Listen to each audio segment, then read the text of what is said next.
আসসালামু আলাইকুম রহমতুল্লাহি ওবরকাতুহু। সম্মানিত দর্শক, গত কয়েকদিন ধরে উপর্যুপরি একের পর এক ভিডিও তৈরি করছি আওয়ামী লীগকে নিয়ে। কখনো আওয়ামী লীগকে নিয়ে, কখনো শেখ হাসিনাকে নিয়ে, কখনো আওয়ামী লীগের ফিরে আসা নিয়ে। আমার নিজের কাছে অনেক সময় প্রশ্ন করি যে আমি কেন এই কাজগুলো করছি। আমার এই ভিডিও দেখে যারা এই মুহূর্তে আওয়ামী লীগ করেন বা আওয়ামী লীগের যারা অ্যাক্টিভিস্ট রয়েছেন তারা অনেকে হুমড়ি খেয়ে পড়েন, অনেকে প্রশংসা করেন। আবার যেহেতু আমি এখনো পর্যন্ত বিএনপির সঙ্গে আছি এবং বিএনপির বিরুদ্ধে এখনো পর্যন্ত কোনো একটু শব্দ করছি না, এরকম কিছু বলছি না। ফলে বিএনপির যারা অ্যাক্টিভিস্ট রয়েছেন দে আর কনফিউজড যে আমি আসলে কি করতে চাচ্ছি, কেন আওয়ামী লীগের কথা আমি বলি। তারা মানে না পারছে হজম করছে, করতে না পারছে বলতে। অন্যদিকে জামাতের যারা অ্যাক্টিভিস্ট রয়েছেন তাদের একটা বিরাট অংশ আমার প্রতি সহানুভূতিশীল এই কারণে যে তাদের সে সুদীর্ঘ দুঃসময় ২০১০ থেকে একেবারে সেই ২০২৪-এর আগস্ট, সেপ্টেম্বর, অক্টোবর পর্যন্ত আমি প্রাণান্ত চেষ্টা করেছি জামাতকে আপহোল্ড করার জন্য। তো সেক্ষেত্রে জামাতের যারা লোকজন এখন তারা অনেকেই খুব অধৈর্য হয়ে পড়েছেন যে আমি এই মুখ দিয়ে কেন আওয়ামী লীগের প্রশংসা করছি এটা নিয়ে। তো এই বিষয়গুলি নাকি সংক্ষেপে কিছু বলা দরকার কি দরকার না, এটি নিয়ে আমার আসলে কখনো ভাবনায় আসেনি। ভাবনায় আসেনি এই কারণে যে আমাদের এই সমাজে যারা মূলত এই যে সোশ্যাল মিডিয়াতে কথা বলেন, এদের 99.99% তারা হলেন অ্যাক্টিভিস্ট। অর্থাৎ একটা বিশেষ দলকে সাপোর্ট করেন আর একটি বিশেষ দল বা গ্রুপকে ঘৃণা করেন।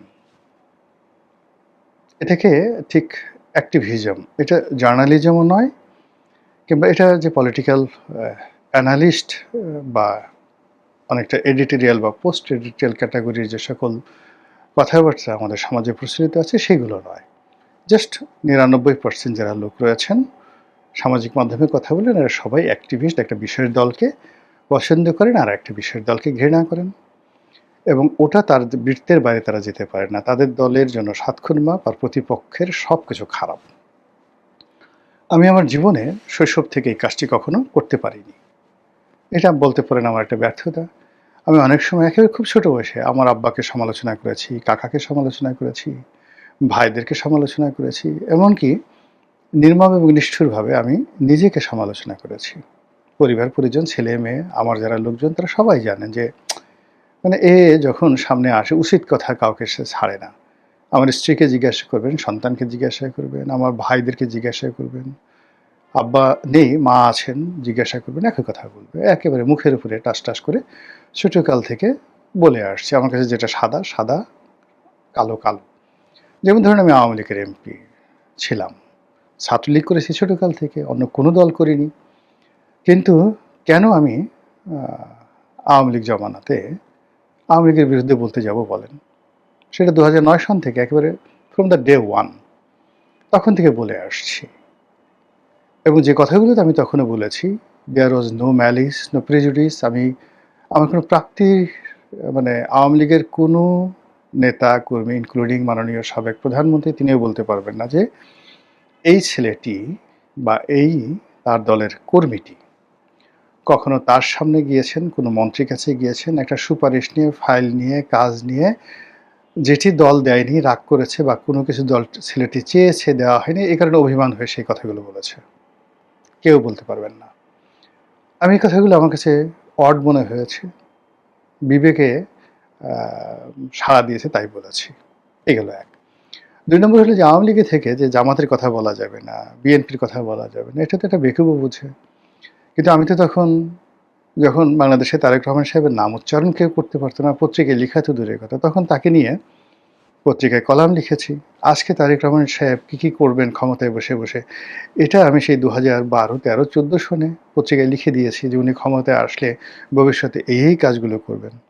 একটু মিলিয়ে দেখেন, যারা পড়াশোনার অভ্যাস আছে, নয়া দিগন্ত পড়েছেন, বাংলাদেশ প্রতিদিন পড়েছেন, দেখবেন যে মোটামুটি মিলে গেছে। সেই কথাগুলো আমি বলেছি। তো এটা আমার যে রাজনৈতিক ভাগ্য, আওয়ামী লীগের সঙ্গে সেখানে অশনির সংখ্যক জন্ম নেবে এটা তো সবাই বুঝে। তারপর আমি কাজগুলো করেছি। আমার কাছে মনে হয়েছে এগুলো করা দরকার। আবার ডক্টর মোহাম্মদ ইউনূসের জামানাতে সবাই যখন তাকে তেল মারছে, আমি ফ্রম দ্য ডে ওয়ান আমি তার সমালোচনা করছি। আবার এখন এই যে কথাগুলো বলছি, কেন এই কথাগুলো বলছি? প্রথমত যে এখন এই যে আওয়ামী লীগের প্রাসঙ্গিকভাবে অনেক কথাগুলো চলে আসে। যেমন ধরেন হঠাৎ করে বললাম যে গাছের কথা মনে পড়ে, গাছের কথা নড়ে চড়ে আপনার কথা মনে পড়ে। আমি কিন্তু এমনিই বলেছি, সবাই বলে যে আরে এ তো শেখ হাসিনার কথা বলছে। আমি বললাম যে পদ্মার নদীর উপর দিয়ে যখন যাই, এক্সপ্রেসওয়ের উপর দিয়ে যাই, তখন কার কথা মনে পড়ে? এরকম অনেকগুলো জিনিস এসে যায়। আর এগুলো মানে আওয়ামী লীগের ইনভাইট করার জন্য নয়। এটা আপনি যদি বলেন যে অ্যাজ এ পলিটিক্যাল অ্যানালিস্ট, সেটা হলো সরকারের মধ্যে একটি জিদ তৈরি করা, একটি জিহান তৈরি করা, একটি যশ তৈরি করা। যেমন ধরেন খুব ছোট, আমি জানি না এটা আমার কারণে হয়েছে কিনা বা অন্য কোনো কারণে হয়েছে কিনা। এই যে সরকার একটা পদ্মা ব্যারেজ করতে চাচ্ছে, সরকার দ্বিতীয় পদ্মা সেতু করতে চাচ্ছে, তারপরে আরও অনেকগুলো মেগা প্রকল্প। অথচ তারেক রহমান সাহেব কিন্তু প্রথমে সিদ্ধান্ত নিয়েছিলেন যে তিনি এই মেয়াদে কোনো মেগা প্রকল্পে হাত দেবেন না, কিন্তু এখন তিনি মেগা প্রকল্পে হাত দিচ্ছেন। তো এই যে মেগা প্রকল্পে হাত দেওয়ার ক্ষেত্রে সামাজিকভাবে এই দলটিকে ইনফ্লুয়েন্স করা, বলা বা প্রতিযোগিতার মধ্যে ফেলে দেওয়া কিছুটা হলেও আমি করেছি। আবার আওয়ামী লীগের কথা বলে, আওয়ামী লীগের সফলতার কথা বলে সরকারের মনে ঈর্ষা তৈরি করে যদি সরকার দ্বারা কোনো ভালো কাজ করানো যায় আর এর বিনিময়ে যদি কেউ আমাকে 10টা গালি দেয়, আমি মনে করি এটা কোনো খারাপ কিছু নয়। আরেকটি ব্যাপার হলো যে এখন আওয়ামী লীগ বলতে গেলে মজলুম। আমি খুব ছোটকাল থেকে, একেবারে শৈশব থেকে আমার ক্ষুদ্র সামর্থ্য অনুযায়ী যখন কোনো মজলুমকে দেখেছি, অত্যাচারিতকে দেখেছি, হোয়াট এভার মেবি, আমি সেখানে সাহায্য করেছি, তার পাশে দাঁড়িয়েছি। পরবর্তী জীবনে যখন আমার সামর্থ্য হয়েছে, আমি কখনো কোনো বিপদে পড়া মানুষের সাথে আমার পরম শত্রু, তার সঙ্গে আমি কখনো মানে তিনি বিপদে পড়েছেন তখন তাকে আঘাত করেছি, এরকম কোনো ঘটনা নেই। যেমন ধরেন আমার বাড়িটা ভেঙে দেওয়া হয়েছে। এই বাড়ি ভাঙার সঙ্গে আওয়ামী লীগের যারা লোকজন আছেন তাদের একটা অনেক মানুষ জড়িত ছিলেন, ইনক্লুডিং সেই অনেকেই জড়িত ছিলেন, আমি আরও কারো নাম বলবো না। তো 5ই আগস্ট যখন বিপ্লব হলো, আমি যদি শুধুমাত্র গলা চিপে উপস্থিত থাকতাম, হাজার হাজার মানুষ 10 মিনিটে যদি উপস্থিত থাকতাম, হাজার হাজার মানুষ প্রতিশোধ পরায়ণ হয়ে আওয়ামী লীগের কত নেতাদের যে বাড়িঘর ভেঙে চুরে ইটগুলো খুলে ফেলে দিত, সেটা আপনারা কল্পনাও করতে পারবেন না।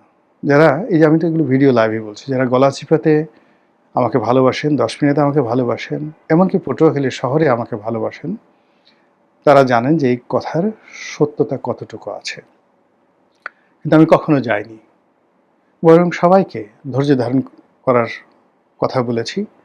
এবং আমার বিশ্বাস যে বাংলাদেশে যে সকল এলাকাতে সবচেয়ে কম ক্ষয়ক্ষতি হয়েছে সেটা গলাচিপা এবং 10 মিনিটে রাজনৈতিক সহিংসতা আওয়ামী লীগের পতনের পরে সবচেয়ে কম হয়েছে, মামলা মোকদ্দমা সবচেয়ে কম হয়েছে। তো এখানে ধরেন অন্যান্য যারা ছিলেন, কিন্তু পলিটিক্যালি তো সবচেয়ে, আমি যেহেতু বিএনপির পক্ষে সর্বশেষ ইলেকশন করেছি, বিএনপি যারা শক্তিশালী বা যারা মাসলম্যান তারা সবাই আমার পরিবারের লোকজন, আমার আত্মীয় স্বজন টিল নাও এখন পর্যন্ত। তো কাজেই আবার আওয়ামী লীগ থেকে এসছি, আওয়ামী লীগের যে বিক্ষুব্ধ গ্রুপটি রয়েছে তারাও সবাই আমার দল করে, আমার পক্ষে আছে। তো কাজে এই সমস্ত কিছু দিয়ে ওখানে যে শক্তিমত্তা প্রদর্শন করা গত 2 বছরে, সেটা আমার পক্ষে যতটা সম্ভব এটা অন্য কোনো রাজনৈতিক যারা প্রতিপক্ষ তাদের পক্ষে একেবারে অসম্ভব ছিল। কিন্তু সেই কাজটা আমি কখনো করিনি। আমার কাছে মনে হয়েছে যে আওয়ামী লীগের যখন ক্ষমতা ছিল তখন আমি যেটা করতে পারিনি, এখন আওয়ামী লীগের ক্ষমতা নেই, মৃত একটা লাশ, আমি তাকে গিয়ে লাথি মারছি, তাকে আমি আঘাত করছি, এর চেয়ে কাপুরুষতা আর নেই। ঠিক এরকমভাবেই আমি আমার জীবন পরিচালনা করি। তো সেই দিক থেকে এই যে আওয়ামী লীগকে নিয়ে এখন যে সকল কথাবার্তা বলছি, সেই সকল কথাবার্তা বলতে গিয়ে আমার কাছে মনে হচ্ছে যে এই কথাগুলো কেন বলছি, এগুলো একটু মানুষকে বলা দরকার। দ্বিতীয়ত হলো যে আ আমরা যারা ধরুন পলিটিক্যাল অ্যানালিস্ট হিসেবে নিজেদেরকে পরিচয় দেই, তাদের ১ম যাকে বলা হয় যোগ্যতা, মানুষের যে পলিটিক্যাল অ্যাটিটিউডটা রিড করতে পারা। তো সেই দিক থেকে আপনি দেখুন এই যে এখন আমি যদি তারেক রহমান সাহেবকে নিয়ে প্রশংসা করে একটা ভিডিও করি, জামাতের আমিরকে নিয়ে একটা ভিডিও প্রশংসা করি, এটা জনমানসে কোনো প্রভাব ফেলবে না। মানুষের মনোমস্তিষ্কে যে এখন একটা ভ্যাকুয়াম তৈরি হয়েছে, সেই ভ্যাকুয়ামের জায়গাটাতে আওয়ামী লীগ ঢুকে গেছে। এটা আপনাকে বুঝতে হবে। আর এই যে আওয়ামী লীগ যেখানে ঢুকে গেছে বা যেখানে শেখ হাসিনাকে নিয়ে অনিবার্যভাবে মানুষের মধ্যে আগ্রহ দেখা দিয়েছে, শেখ হাসিনা আসবেন, শেখ হাসিনা আসতে চাচ্ছেন, এটা শুধু আমি নয়, আপনি চিন্তা করেন সমস্ত মেইন স্ট্রিমের পত্রিকাগুলো, ইভেন প্রো বিএনপির একেবারে ডাইরেক্ট যাদের সঙ্গে তারেক রহমান সাহেবের সঙ্গে এই মুহূর্তে সবচেয়ে মহরম সম্পর্ক, তারাও এখন এই শেখ হাসিনার ভ্যানিটি ব্যাগে তিনি তার যে পদত্যাগপত্র এটি নিয়ে গেছেন। মতিউর রহমান চৌধুরীর মতো মানুষ এই কথাগুলো বলতে বাধ্য হচ্ছেন। এর কারণ হলো যে জনগণের যে পলিটিক্যাল মাইন্ড সেটআপ, তারপর পলিটিক্যাল যে থিংকিংয়ের যে জায়গাটাতে যে শূন্যতা তৈরি হয়েছে এবং মানুষের যে পলিটিক্যাল আশা এবং আকাঙ্ক্ষা, মানুষ যেভাবে পলিটিক্সটাকে দেখতে চায়, প্রচণ্ড প্রতিযোগিতা, ঠিক সেই জায়গাটাতে যদি সাংবাদিক, রাজনীতিবিদ, পলিটিক্যাল বিশ্লেষক, এমনকি যারা সমাজ চিন্তা করেছেন, তারা এই জায়গাটা যদি অনুধাবন করতে না পারেন, ওই সমাজ, ওই রাষ্ট্র, ওই পরিবার ভেঙে পড়বে। যেমন ধরেন একটা বাসায় বা বাড়ি আপনি তৈরি করলেন, খুব গুরুত্বপূর্ণ ধরেন ৫টি পিলার আছে। তো ৩টি পিলার, গুরুত্বপূর্ণ ৩টি পিলার নষ্ট হয়ে গেছে, ঘুণে খেয়ে ফেলছে, একেবারে নাই। ওই ঘরটা থাকবে না। তদ্রূপ আমাদের এই যে সোসাইটিটা, একটা পলিটিক্যাল বিশ্বাসের উপরে, একটা উইল ফোর্সের উপরে এই সোসাইটিটা টিকে আছে।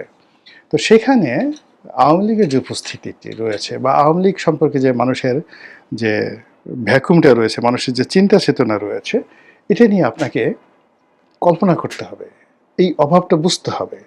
আর এই অভাবটার কারণে কি হচ্ছে, আওয়ামী লীগ নিয়ে যে কোনো কথা বললেই মানুষ সঙ্গে সঙ্গে সেটা লুফে নিচ্ছে with great regards and attention.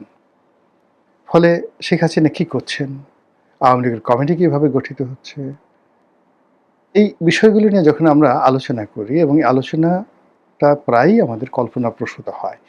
মানে আমি যা চিন্তা করছি, এ ধরনের যে রবীন্দ্রনাথ একটা চিন্তা করছে, একজন দার্শনিক একটা চিন্তা করেছেন, ইমানুয়েল কান্ট একটা চিন্তা করেছেন, জাস্ট এটা কিন্তু তার কল্পনাপ্রসূত। কিন্তু আমরা শত শত বছর পরে সেই জিনিসগুলোকে আবার বিশ্লেষণ করে বলছি না, হি ওয়াজ রাইট, এইভাবে আসলে চিন্তা হওয়া উচিত। তো সেক্ষেত্রে আওয়ামী লীগের যে অনুপস্থিতি বা ফিরে আসা, তার যে কৌশল, সেই কৌশল নিয়ে আলোচনা করব খুব সংক্ষেপে, যেহেতু ভূমিকাটা বড় হয়ে গেছে।